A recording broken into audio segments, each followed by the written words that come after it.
दोस्तों, doctor APJ Abdul Kalam का संपूर्ण जीवन लाखों करोड़ों लोगों के लिए प्रेरणा का एक ऐसा स्रोत है जिससे हर व्यक्ति बहुत कुछ सीख सकता है और अपने जीवन को सही दिशा प्रदान कर बेहतर से बेहतर इंसान बन सकता है। बचपन में कलाम जब पक्षियों को आसमान में उड़ते हुए देखते थे तो उन्हें भी आसमान में उड़ने का मन करता था और वे एक पायलट बनना चाहते थे। अपने सपने को पूरा करने के लिए कलाम पूरी लगन और मेहनत से स्टडी करते थे। हायर स्टडी के लिए, उच्च शिक्षा के लिए उन्होंने मद्रास इंस्टीट्यूट ऑफ टेक्नोलॉजी में एडमिशन के लिए अप्लाई किया। MIT के चयनित उम्मीदवारों की लिस्ट में जब उनका नाम एडमिशन के लिए शॉर्ट लिस्टेड हो गया, तब अब्दुल कलाम के खुशी का कोई ठिकाना नहीं था। लेकिन MIT में दाखिला बहुत महंगा था, कम से कम 1000 रुपये की ज़रूरत थी। 1950 के दशक में एक साधारण परिवार के लिए 1000 रुपये बहुत बड़ी रकम होती थी, पर अब्दुल कलाम ने हिम्मत नहीं हारी। कई दिन गुजर गए लेकिन पैसों का कोई इंतजाम नहीं हुआ। धीरे धीरे दाखिले की अंतिम तिथि भी नज़दीक आते जा रही थी। तभी एक दिन कलाम को पता चला कि पैसों का इंतजाम हो गया है। वह भागे भागे घर आए और अपनी अम्मी से पूछा कि इतने पैसों का इंतजाम कैसे हुआ। तब उनकी अम्मी ने बताया कि उनकी बड़ी बहन जोहरा ने अपने सोने के कड़े और चैन बेचकर इतने पैसों का इंतजाम किया है। अपनी बहन का उनके ऊपर विश्वास, उसकी उम्मीद, उसके स्नेह को देखकर कलाम एकदम पसीज गए और उनकी आंखों से आंसू छलक पड़े। दोस्तों, MIT अर्थात मद्रास इंस्टीट्यूट ऑफ टेक्नोलॉजी में स्टडी के दौरान एक बार फिर कलाम के सामने एक बहुत बड़ी चुनौती आन पड़ी। कलाम को अपने 6 कलीग्स अर्थात अपने 6 सहपाठियों के साथ मिलकर एक फाइटर एयरक्राफ्ट का डिजाइन बनाने का प्रोजेक्ट दिया गया।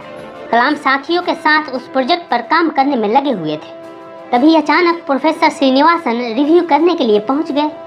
प्रोजेक्ट के डिजाइन और प्रोग्रेस को देखकर वे बहुत निराश हुए। उन्होंने कलाम से कहा कि कलाम, मैं तुम्हारे काम से सचमुच निराश हुआ हूँ। मुझे तुमसे इससे कहीं बेहतर डिजाइन की अपेक्षा थी। कलाम ने कई सारे कारण बताए लेकिन उन्होंने एक न सुनी। फिर कलाम ने प्रोफेसर साहब से विनती की और कहा कि सर, मुझे 1 महीने का समय दीजिए। मुझे पूरा विश्वास है कि मैं एक बेहतर डिजाइन बना लूँगा। प्रोफेसर श्रीनिवासन ने कलाम की ओर देखा और कहा, देखो नौजवान, मैं तुम्हें 3 दिन का समय दे रहा हूँ। अगर सोमवार की सुबह तक तुमने इससे बेहतर डिजाइन नहीं दिखाया तो शायद तुम्हें अपनी स्कॉलरशिप से हाथ धोना पड़ेगा। प्रोफेसर के मुंह से यह बात सुनकर कलाम एकदम से स्तब्ध रह गए। उनके सपने, उनका भविष्य सब स्कॉलरशिप पर टिके थे। परिवार के सदस्यों का चेहरा एक एक करके उनके जेहन में आने लगा। उन सब ने कितने विश्वास, उम्मीद और आशा के साथ उन्हें यहाँ पढ़ने के लिए भेजा था।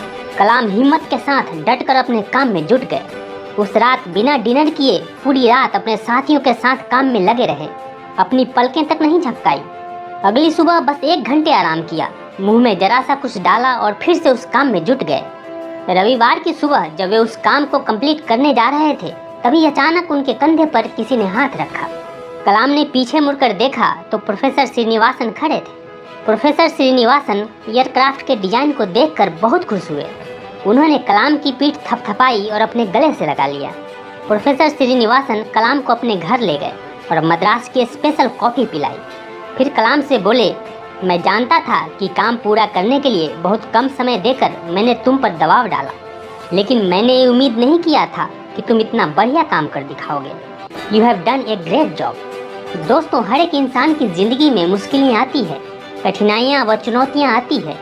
अधिकतर लोग मुश्किलों को देखकर, चुनौतियों को देखकर घबरा जाते हैं। वे हार मान लेते हैं, टूट जाते हैं, बिखर जाते हैं। वहीं कुछ लोग डॉक्टर अब्दुल कलाम की तरह होते हैं। वे हिम्मत से हर मुश्किल और चुनौतियों का डटकर सामना करते हैं और ईमानदारी से परिश्रम करते हुए जीवन में आगे बढ़ते जाते हैं। दोस्तों, हिम्मत और मेहनत 2 ऐसे हथियार हैं जो एक इंसान को योद्धा बना देता है, जो जीवन के किसी भी क्षेत्र में आपको विजय दिलाने की क्षमता रखता है।